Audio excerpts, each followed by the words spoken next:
Olá pessoal, estamos de volta essa semana para a gente conversar sobre um tema bastante importante, bastante atual, um tema que eu trato o tempo todo aqui na minha rede social. Eu trabalho com abuso emocional há mais de 30 anos, comecei a tratar sobre abuso emocional quando ninguém nem falava aqui no Brasil, ninguém nem tinha ideia, não era nomeado. Relação tóxica, abuso emocional, não existia esse nome. Eu tive que procurar fora do Brasil graças a uma paciente que infelizmente estava sofrendo um abuso emocional muito forte por parte dos pais, e eles estavam a qualificando como louca, como totalmente descompensada, quando eles a estavam descompensando.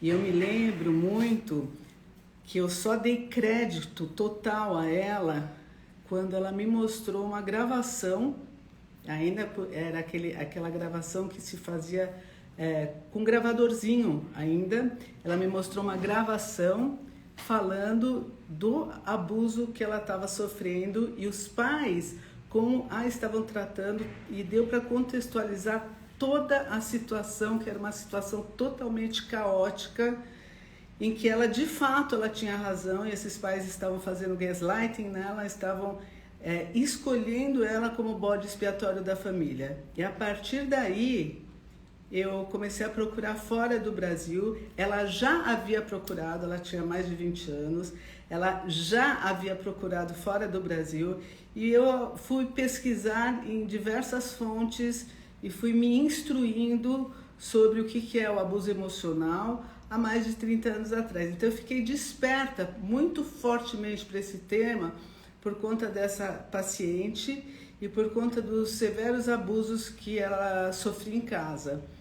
E é muito interessante porque esses pais vieram no meu consultório, e quando eles vieram no consultório, eles pareciam dois artistas de cinema, super bem vestidos, e apontando assim com uma frieza assim bastante importante e uma certa preocupação com a filha, mas que de fato eles nem queriam que essa filha melhorasse, porque ela de fato era o bode expiatório da família. Então eles precisavam dela como bode expiatório para que eles fossem os soberanos, os maravilhosos da família, mas alguém que tinha que pagar o pato ali e ser a pessoa que aonde eles roubavam toda a possibilidade de ter luz. Então eles usavam essa moça como suprimento energético para eles, desde cedo. Só que ela estava literalmente revoltada com essa situação, ela já havia despertado. Então, pessoal, muito bem-vindos, porque nós hoje vamos abrir espaço para conversar sobre o caso da Ana Hickman. Vamos falar sobre a minha percepção, gostaria muito de ouvir a opinião de vocês também. E vamos falar sobre como que as situações na vida, quando elas não são bem resolvidas, elas podem se repetir.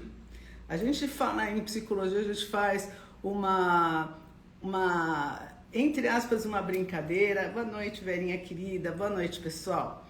A gente, Marta querida, boa noite. Então, a gente faz uma brincadeira que existe uma tendência para isso, que a gente tem 3 chances de dar certo na vida. A primeira chance é ter uma família de origem muito boa e que dá uma base emocional para a gente boa. A segunda chance que a gente tem é quando nós temos a possibilidade de ter uma relação afetiva saudável também.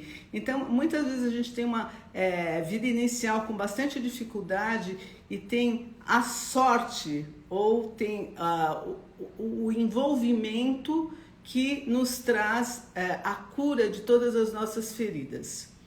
E também, se não dá certo, vai para terapia. Isso é uma brincadeira que a gente faz. Mas por que eu estou falando isso?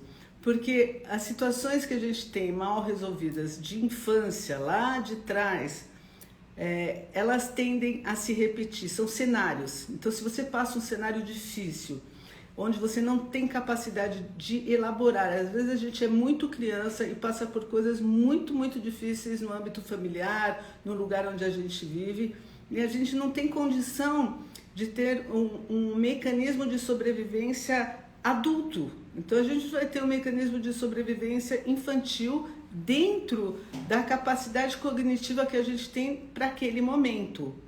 Então, por exemplo, vou dar um exemplo agora que está acontecendo, que eu acabei de saber da notícia de uma menininha que foi sequestrada lá em Israel, e que ela sai do sequestro e o pai fala, olha, ela era uma menina muito alegre, muito falante, agora ela não está falando nada, ela está sussurrando porque lá não podia falar, eles ficavam no escuro o tempo todo. Então, o que aconteceu no cérebro dessa criança, e ela ficou chorando muito durante a noite, que tipo de recursos ela tem com 9 anos de idade para lidar com uma situação desse nível, né? E isso daí foi um trauma de 50 e poucos dias, não foi pouco, e qualquer trauma é como se apagasse o disjuntor, e no caso dela apagou mesmo, porque ela estava no escuro. E aí quando acende, a vida fica totalmente diferente e a pessoa lida com a realidade de um jeito muito diferente do que ela podia lidar, e principalmente quando ela tem pouca idade. Agora, a gente saltando para uma família onde tem um relacionamento abusivo, e a gente vai pensar no caso da Ana Hickman, sim, agora. Então ela teve um início de vida com um pai bastante abusivo, mas assim, violentamente abusivo, de acordo com os relatos dela. E aí essa cena, ela conta nos relatos dela que ela toma uma atitude, eu não me lembro direito se foi com 9 anos de idade também, e que a atitude que ela teve foi de retirar os irmãozinhos de casa, até que a mãe falou assim, não, eu preciso me separar dessa pessoa. E aí sim a vida dela vai mudando, mas aí ela tem que trabalhar, e provavelmente quando ela retira os irmãozinhos, ela já está na função de cuidadora e da pessoa que tem que dar conta, era mais velha, que tem que dar conta de muita coisa. E quando ela volta, acho que ela continua fazendo isso, e continuou porque precisava de dinheiro, era uma situação muito clara do que tinha que acontecer. E, né, no relato dela, ela conta de muitos abusos que a mãe dela passou, do que ela presenciou e de coisas assim muito fortes. Ela mostra a mão dela quando o pai que cortou a mão dela. Eu não vou lembrar no detalhe o que aconteceu de fato, mas no geral foi uma primeira infância com muita violência e com muito desespero e com muito medo.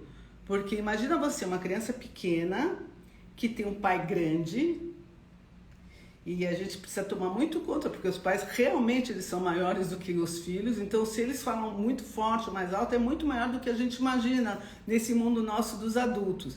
Então imagina, além de falar forte e berrar, fazer violência física. Mas aí o que acontece? Todas essas questões emocionais, ela sobreviveu a isso. Ana Hickman sobreviveu e acabou saindo de casa muito cedo e fez essa união com esse até então marido dela. E aí a gente tem um cenário lá de trás, que é um cenário de violência que ficou encaixotado. Podia ter lembranças, o que fosse, mas ela é resultado desse cenário que tem muita dor, muito trauma, muito sofrimento.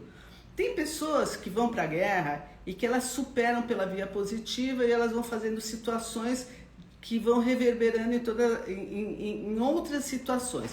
Tem pessoas que passam por uma guerra e elas têm grandes traumas para serem trabalhados. Cada pessoa reage a uma situação difícil de um jeito. Mas o que a gente vê muito na vida da gente, de todos nós, é que as situações difíceis que a gente não conseguiu, que a gente não deu conta de elaborar e que foi além do que a gente pôde suportar, na espiral da vida, e quando eu falo espiral, eu falo uma espiral evolutiva, né? A espiral evolutiva quer dizer, nós estamos nascendo aqui e a gente está subindo uma montanha para poder ver de cima tudo o que acontece com mais discernimento. Então, é uma montanha, uma espiral, e quando eu falo espiral, que você vai subir na montanha de modo circular, mais subindo, fatalmente você vai passar várias vezes pelo mesmo ponto. E esse mesmo ponto, ele vai te dar um gatilho emocional. Quanto mais desperto, quanto mais elaborado, você vai lidando de maneira diferente até você chegar lá em cima desse monte, dessa espiral e olhar e poder ser um observador, estar numa outra oitava. Enquanto isso não acontece, os cenários da vida da gente, eles funcionam como gatilhos emocionais que nos lembram de que temos situações para serem elaboradas, para serem reprocessadas. Então, no caso da Ana Hickman, o que aconteceu? No caso da Ana Hickman, essas cenas que ela teve de violência, elas foram aumentando, e eu fico imaginando aqui que, claro, que ela não queria viver novamente esse tipo de cena. Então ela sai achando que tá tudo bem, eles estão igual. Só que ela tinha pouca idade. Óbvio que ela vai se desenvolvendo, ela vai desenvolvendo a própria identidade. Então não dá para ninguém se sobrepor à identidade dela. Ela já teve isso com violência e mesmo assim ela sobreviveu. Muito legal, ela é uma mulher muito forte. Ela sobreviveu, ela tomou atitude.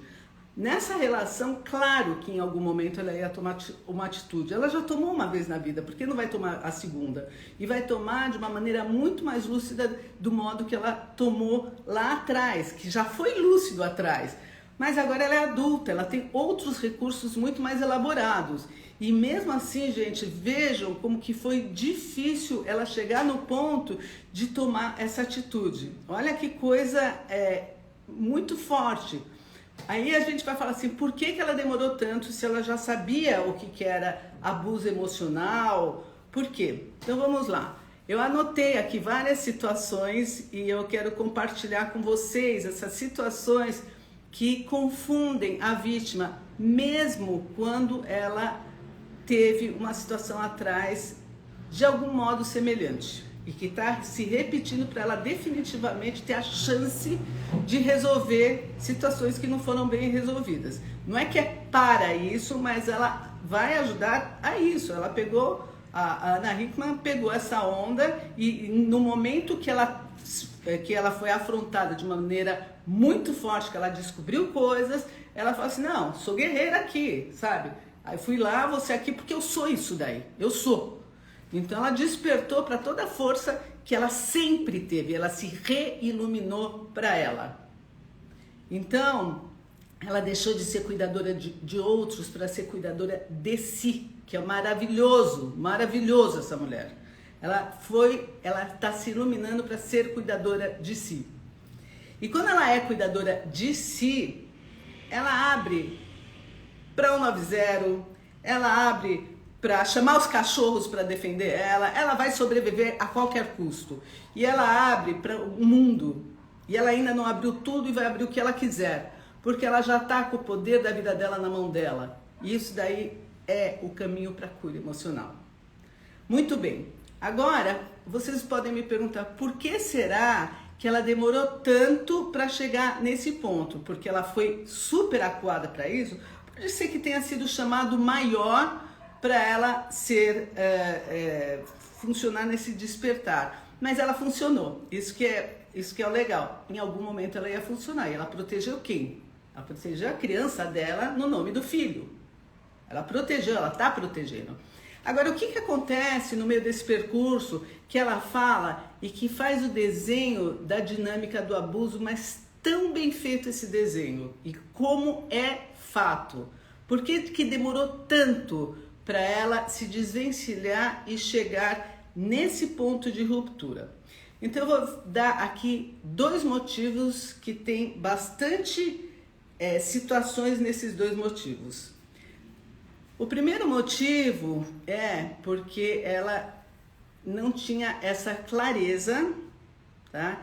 E ela sofreu toda a dinâmica do relacionamento abusivo.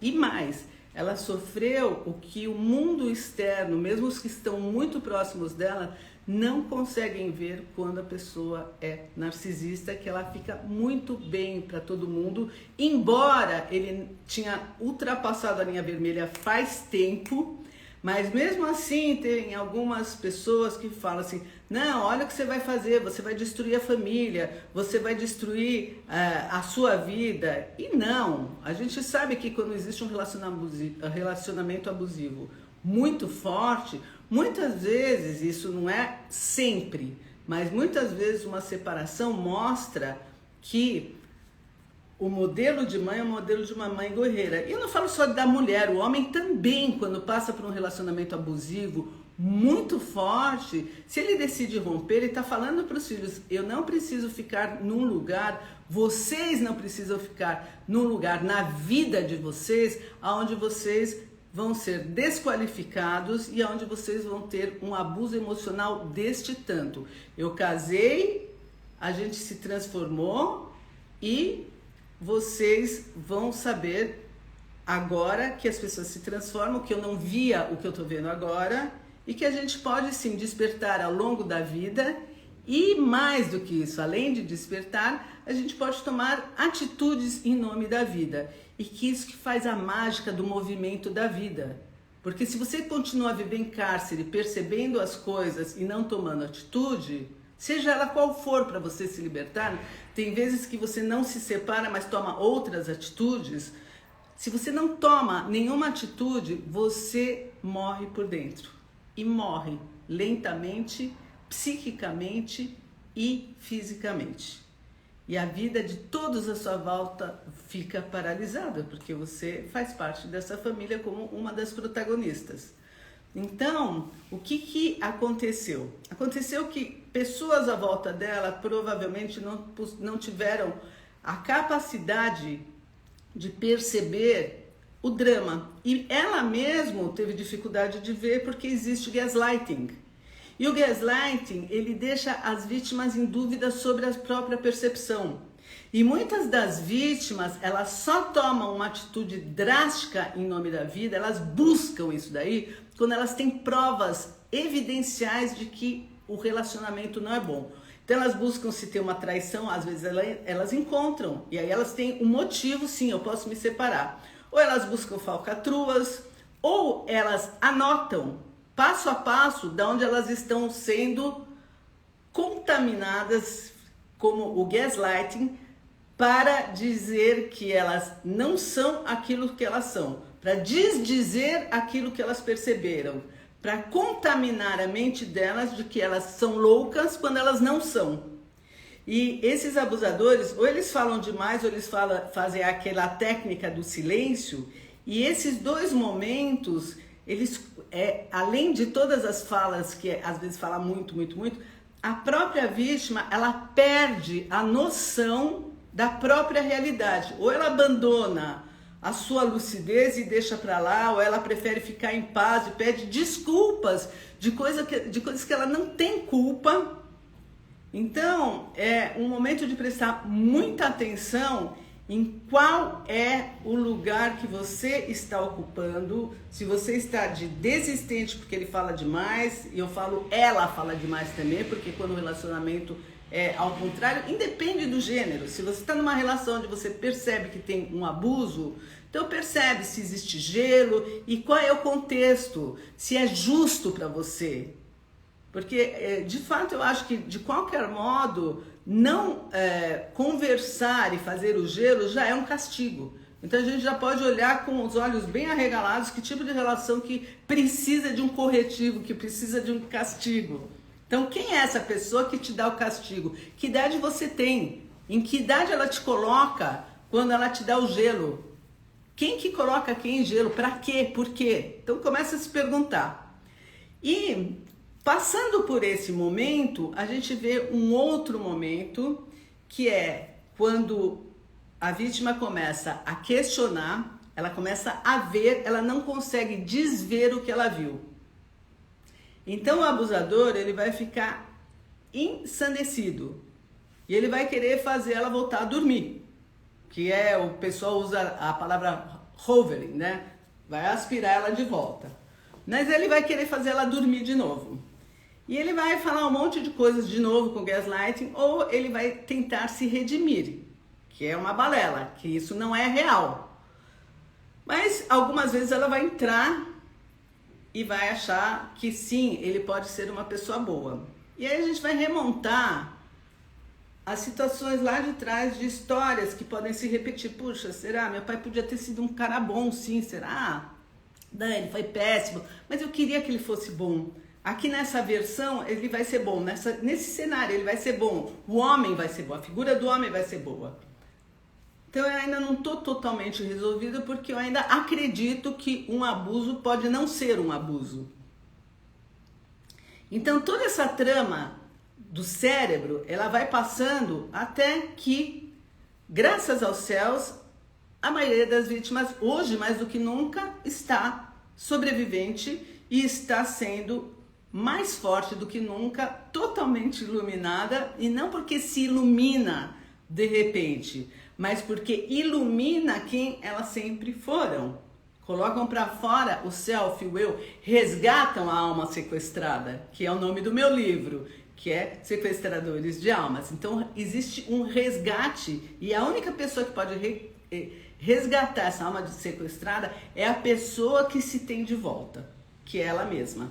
Numa outra versão mais adulta, mais capaz e com a consciência de que não, isso é abuso, isso daqui não pode ser, mas se ainda assim, nesse momento que você já viu, você duvidar, você ficar com dúvida, ou você ainda querer ser a cuidadora, a resgatadora do outro, o outro não é tão mal. E não é questão dele ser mal, ele é doente, é bem diferente. É um doente que ele anda no meio de todos. Ele sabe da realidade, ele sabe lidar com a realidade. Mas ele não vai abandonar a que ele veio. Por isso que a gente fala narcisismo perverso. Ele sabe o que é a lei, ele sabe o que é certo e correto, mas nos bastidores ele faz o que quer. Esse é o perverso. Ele sabe da lei, mas ele cria uma lei própria. Em nome de manter o personagem, que é a altivez do self dele que ele imagina que tem, porque não tem ali, está dissociado do self, só tem um personagem. Muito bem. Só que aí vamos dizer que a Ana, por exemplo, ela ainda quis apostar nesse casamento, como a maioria das pessoas não casa para separar, óbvio. E aí quis apostar, mas ela já tinha visto algumas coisas, ela já estava cansada. E aí ele começa a partir para o afrontamento. Não está dando para assustar, não está fazendo mais efeito o gelo, não está mais fazendo efeito a desqualificação, está mais fazendo efeito nada disso. Eu apagar a luz dela, eu vi até uma cena que ela falou assim, que foi uma cena tão icônica. Ela falou assim você está me fazendo sombra, deixa eu aparecer também numa entrevista. Isso aqui é icônica, essa cena. E ela verbalizou, ele estava falando e ela não estava nem aparecendo direito. Quando a estrela era ela, ele também podia aparecer do jeito dele, mas não precisava apagar ela. Muito bem, quando ela viu e ela não desvê o que ela viu, ela não vai deixar de ver o que ela viu, então ele começou a acuar fisicamente. E ele vai lá e vai peitando ela. Boa noite, Márcio, bem-vindo. Ele vai acuando ela. E quando ele vai acuando ela, e ela ainda resiste, ela está muito indisciplinada, vocês concordam? Está totalmente indisciplinada. Então ela vai merecer um corretivo maior. Você falou o que não era para falar, você revelou o que você viu para o nosso filho também. Então agora você vai apanhar, não tem jeito mais, você vai apanhar, não tem outro jeito. E aí é que ela falou assim, vou apanhar não. Tá? E ela ficou com medo, porque é um cara que deu uma peitada nela, ia dar uma cabeçada nela, ela revelou isso. Olha isso, ela revelou isso. E aí o que ela faz? Ela aciona uma força visceral, que era uma extensão dela, que era o cachorro, que eu achei maravilhoso. Aliás, Ana Hickman está de parabéns pelas atitudes em nome da vida. Ela acionou o cachorro aliado dela foi lá em cima dele. E ela acionou a lei 190. Ela foi se cuidar. Uma adulta cuidando do próprio machucado. O que o cara fez o ex-marido dela, que a gente já pode falar. O que ele fez na hora que ele viu que a lei estava chegando? Caiu fora, porque a lei dele é perversa, está escondida. Ele vai lá, mas ninguém pode saber. E ela foi revelar a lei real, que aquilo que ele estava fazendo era escondido, era fora da lei. E agora a gente vai ver, quando ela conquista todo esse lugar agora, e agora firme e forte, e já não é a primeira vez que ela faz, só que agora ela está fazendo de modo adulto, o que acontece? Eu já vou ler o que vocês estão falando, tá? Eu quero muito ler, vocês podem me falar. O que acontece? O que ele vai fazer?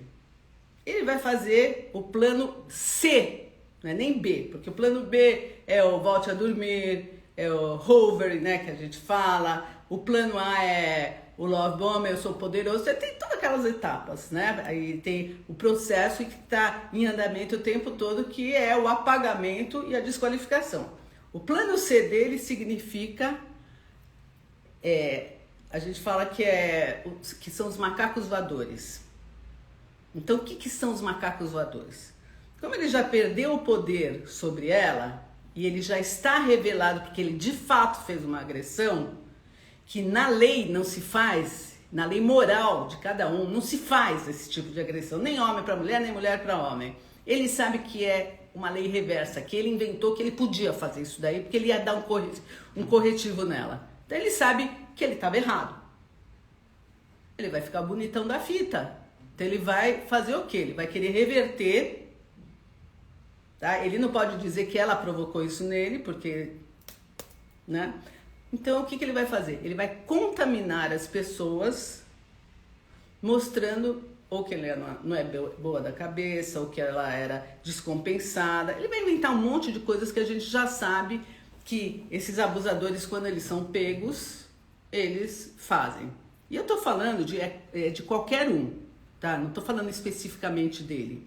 Eu tô falando de que é o que frequentemente acontece. Existe uma contaminação, tipo uma radiodifusora, né? Eu falo para um, eu convenço com o meu melodrama, porque eles são super artistas. Então eu convenço com o meu drama, eu viro vítima da minha vítima. Na verdade eu sou algoz, mas eu vou virar vítima da vítima. E eu vou convencer muita gente. A gente vê isso daí muitas vezes no trabalho. Às vezes tem alguém que dá todo o trabalho para o colega fazer, porque ele envolve ela, ele nem põe o nome dela. E quando ela reclama, ele vai lá e desqualifica ela para todo mundo. E todo mundo, se não ficar desperto, pode entrar na desqualificação dessa pessoa. Isso daí acontece em muitas áreas. A gente está vendo na mídia muita coisa dessa última guerra terrível que está acontecendo, o que está sendo feito, o que é de fake news. Tem gente que fala que é de um lado ou de outro, mas a gente tem imagens reais do que aconteceu. Então, e mesmo assim tem gente que põe uma máscara e não quer ver o que vê. E tem gente que não consegue desver o que viu. No dia 7 de setembro. De outubro, desculpe. No dia 7 de outubro. E é que nem uma relação de abuso. Você não vai desver o que você viu. É impossível. Mas tem gente que faz o processo de negação e entra como essa radiodifusora. Esses flying monkeys. Então hoje, gente, é uma live, em primeiro lugar, de apoio a atitude da Ana Hickman, que ela, nessa espiral da vida, ela tá mais forte do que nunca, mesmo em meio a sofrimento, que não dá para fazer isso sem sofrimento. Ela tomou uma atitude em nome da vida e em nome da criança dela, e haja o que houver. Ela tomou, no cenário repetitivo da vida dela, ela encontrou o ponto de virada, o ponto de mudança. Então, que você seja muito abençoada nessa sua ousadia pela vida, tá? Como tantas pessoas hoje em dia têm feito.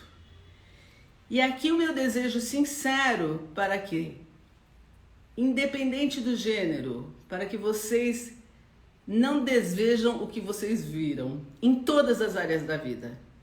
Quer seja no trabalho, você sentiu, você percebeu que tem algo que não está justo, que não está correto, você viu, você passou pela experiência. Não banalize a experiência que você passou. Jamais. Nunca.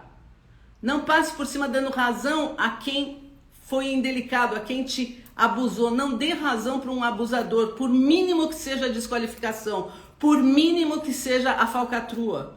Porque se você dá razão e você racionaliza e você inventa querendo que esse abusador ou que essa pessoa que está te fazendo mal de início, você avalia a pessoa e você inventa que essa pessoa é legal, que a culpa foi sua, quando você sente na tua alma que não é, você está falando para essa pessoa que ela pode abrir mais espaço de abuso em relação a você. E isso você pode ter certeza que vai acontecer. Não tem como não acontecer. Vai acontecer. Então, aqui está o meu desejo sincero que essa live seja para despertar e cada vez mais a gente tem mais evidência. O que a Ana está trazendo aqui, não só a Ana, outras pessoas agora, frequentemente, eu estou focalizando Ana Hickman, mas não é só ela. Tem outras pessoas que estão evidenciando de uma maneira bastante clara a sensação, o abuso. Então que cada vez menos as pessoas precisem despertar em meio à dor. E que isso aqui, essa live de hoje, ajude a ser um antídoto na vida de todos vocês. Na vida da gente. Um antídoto para que a verdade, o que a gente vê, nos sensibilize. Porque senão a gente vai ver uma guerra, a gente não vai se sensibilizar com nada. Então que a gente se sensibilize para o que é cruel, para o que é dor. Para quando a criança está sendo abusada. Para quando a criança fica em lugares insalubres. Seja ela em qualquer lugar do mundo. Do mundo. E que a gente possa olhar para isso em amplo espectro. Porque a gente está vendo as guerras de agora, só que isso está acontecendo em várias partes do planeta, em amplo espectro. Isso é abuso sim, tá? E que a gente possa ter empatia pela gente e pelo outro, empatia por você mesmo. Estou sofrendo, eu vou cuidar de mim. Eu sinto a dor do outro. Sim, ele não foi legal comigo, ela não foi legal comigo. Não está correto isso. O que é correto para mim? E honrar isso. E é isso que eu tenho para falar para vocês hoje. E que eu desejo que essa live de hoje seja um difusor do bem, para que vocês estejam despertos, cuidando desse campo sagrado que são vocês, no melhor, no melhor. E fazendo isso daí, vocês podem ter certeza que vocês vão fazer o melhor para quem estiver à volta de vocês. Mesmo que seja uma denúncia contra um abusador, ainda assim é o melhor para ele.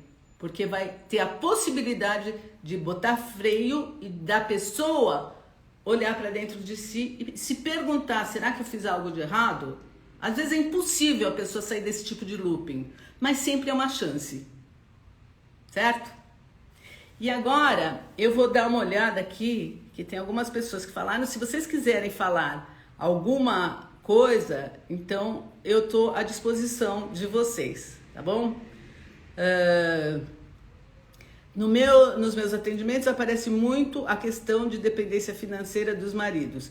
Isso as mantém mais tempo nesse lugar de negação. Pois é, Paula, né? Paula, essa é uma questão que diz respeito a todo o abuso financeiro que existe, a como que é configurado esse tipo de relação, mas também que a pessoa ainda não está pronta para ser próspera, para acreditar nela, porque tomar uma atitude em nome da vida, eu tenho vários casos de pessoas que têm dificuldade financeira no casamento e que se reinventam só por apostar na vida. Tenho caso de pacientes que saíram com uma mão na frente e outra atrás. Acredite nisso, é verdade, tá? É que eu não sei se essas pessoas dariam testemunho delas agora, porque... Mas assim, existem esses casos e são casos assim que me fazem me emocionar e me surpreender positivamente com como a gente tem prosperidade na vida em todas as áreas quando a gente tem um movimento próspero em relação a gente mesmo. Que mais? Alguém quer falar alguma coisa? Mas Bom, gente, quem quiser comentar, eu vou estar à disposição, vocês podem comentar, eu respondo escrevendo. E, eu estava esquecendo de uma coisa, tem uma super novidade para vocês. Agora já vai sair meu curso sobre relacionamentos abusivos com pais abusivos. E os filhos, quem são esses filhos e como sobreviver a esse tipo de relacionamento. Então, esse curso é online. Então, quem quiser vai ter curso. Tem muita gente que me pergunta de curso. Já temos esse curso. E esse curso ficou muito top, porque nesse curso aparece a Silvia na essência e em todas as questões profissionais que eu honro e acredito. Tá bom? Junto com o conhecimento, que tem que estar sempre junto. Então, um grande beijo para vocês e quanto mais despertos, melhor. Beijão!